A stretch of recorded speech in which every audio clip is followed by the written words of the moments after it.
أعوذ بالله من الشيطان الرجيم.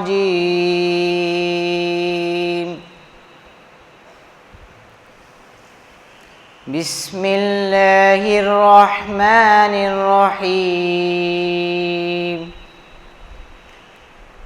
والتين والزيتون وطور سينين وهذا البلد الأمين لقد خلقنا الإنسان في أحسن تقويم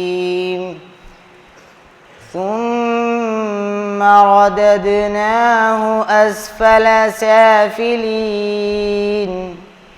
إلا الذين آمنوا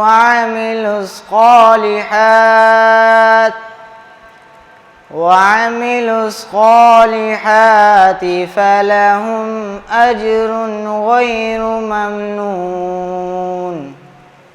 فما يكذبك بعد بالدين